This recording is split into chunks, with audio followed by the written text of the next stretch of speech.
pagi ataupun selamat siang, Bu. Perkenalkan, nama saya Amelia Rosa Bersun Haji. Saya berasal dari kelas 10 IPS 1. Di sini saya akan menjelaskan materi yang Ibu arahkan kepada kami, yaitu berasal dari bab 2 tentang permasalahan sosial dalam masyarakat. Di dalam materi permasalahan sosial dalam masyarakat ini terdapat beberapa bagian, yaitu A.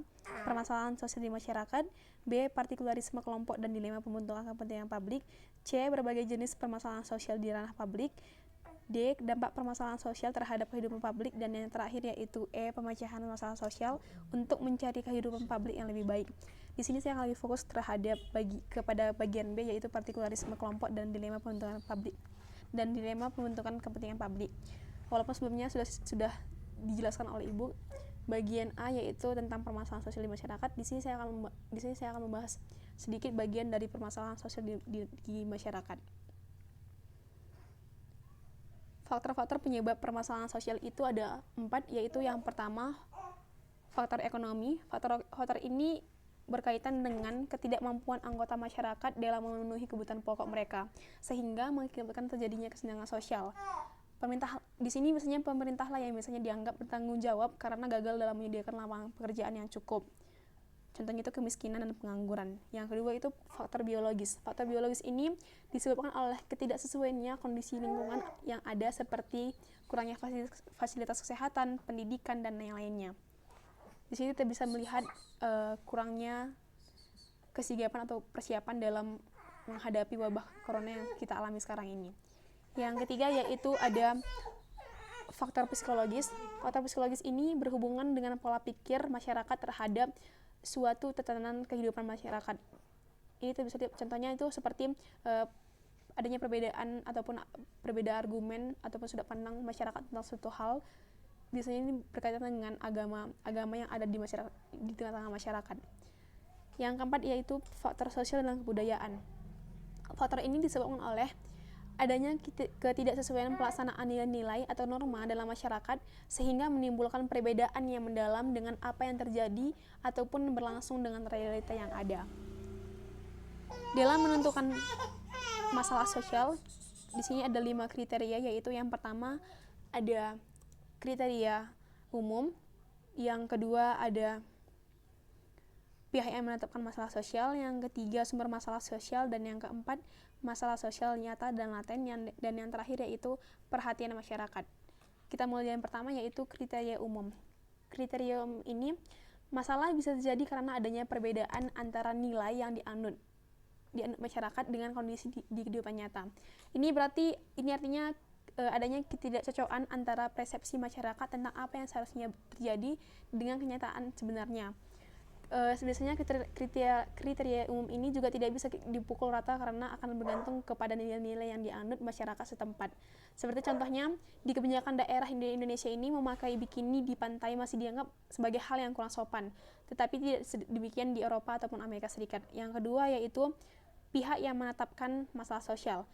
Masalah sosial tentu tidak bisa diklaim oleh individu itu sendiri ataupun kita sendiri. Harus ada pihak lain menetapkan.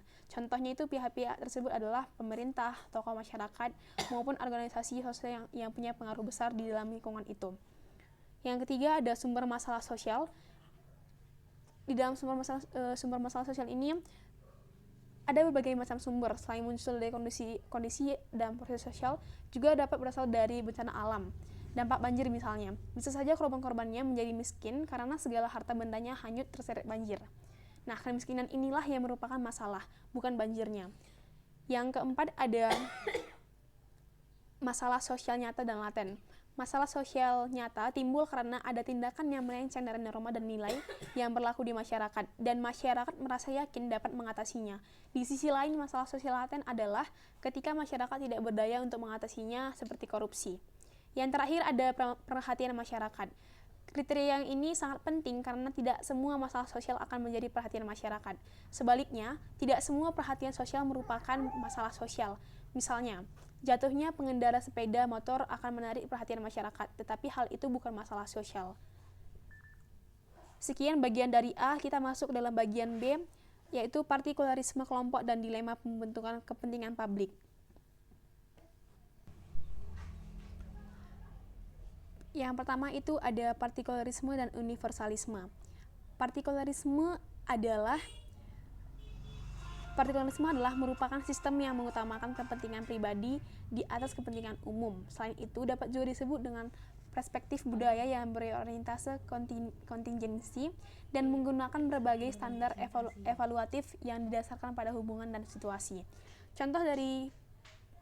Ciri-ciri dari partikularisme ini adalah individualis, heterogen, mobilitas tinggi, dan berorientasi pada rasionalitas dan fungsi. Di sini nanti kita bisa melihatnya pada buku kita masing-masing ataupun pada untuk kita masing-masing. Contoh dari partikularisme adalah misalnya contohnya itu peristiwa partikularisme bangsa Israel ataupun Yahudi yang dapat dilihat dalam hubungannya dengan suku bangsa lain ataupun non-Yahudi. Pengertiannya ini, bangsa Israel tidak akan melaksanakan pernikahan dengan suku bangsa lain. Tidak hanya itu, di dalam kehidupan sehari-hari juga banyak sekali contohnya. Misalnya seseorang yang ingin selalu dianggap paling benar dan paling baik. Yang kedua yaitu ada universalis, yang artinya umum ataupun mencakup semua ataupun menyeluruh. Kata universalisme ini adalah paham yang percaya bahwa semua manusia pada akhirnya akan mendapat bagian pada keselamatan oleh Yesus Kristus. Keselamatan itu didapat oleh anugerah Allah. Yang kedua itu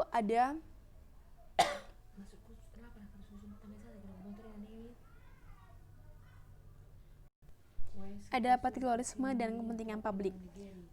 Tadi kita sudah mengerti apa itu pengertian dari partikularisme, dan yang kedua dilanjutkan dengan kepentingan publik. Kepentingan publik di sini berarti segala sesuatu yang diperuntukkan bagi upaya pemenuhan kebutuhan orang banyak ataupun masyarakat secara umum.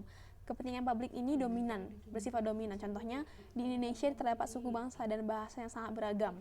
Untuk memenuhi kebutuhan publik, yaitu bersatunya seluruh rakyat Indonesia tanpa mementingkan suku bangsa dan bahasa yang dalam tersebut, mereka disatukan dengan Sumpah Pemuda. Menurut pendapat Robert, sesuai dengan yang saya googling, kelompok memiliki banyak jenis dan dibedakan berdasarkan ada tidaknya organisasi, hubungan sosial antar kelompok, dan kesadaran jenisnya. Sebagai berikut, yaitu kelompok yang pasif. Kelompok yang pasif itu yaitu kelompok yang memiliki minat terhadap sesuatu tetapi belum menentukan pendiriannya terhadap sesuatu persoalan. Kelompok ini secara kuantitas lebih besar daripada kelompok lain. Yang kedua ada kelompok vested interest, yaitu kelompok yang terdiri dari kumpulan orang yang telah memiliki kedudukan tertentu dalam masyarakat dan biasanya bersikap mendukung kebijakan penguasa karena untuk mempertahankan statusnya. Dan yang terakhir itu ada kelompok newcomer, yaitu kelompok yang terdiri dari golongan menengah yang rata-rata ingin memperjuangkan kepentingannya dan berusaha merebut kedudukan yang lebih tinggi di masyarakat. Nah, dari beragam karakter anggota masyarakat tersebut, jelas bahwa membangun kepentingan publik sangat beragam karena mereka memiliki cara pandang, nilai, ataupun kepentingan yang berbeda. Kepentingan publik adalah segala sesuatu yang diperuntukkan bagi upaya pemenuhan kebutuhan orang banyak ataupun masyarakat secara umum seperti yang saya bilang sebelumnya. Contohnya itu di Indonesia terdapat suku bangsa dan bahasa sangat beragam. Nah, sekian presentasi saya mengenai dari bab 2 yaitu partikularisme kelompok dan dilema pembentukan kepentingan publik. Sekian dan terima kasih.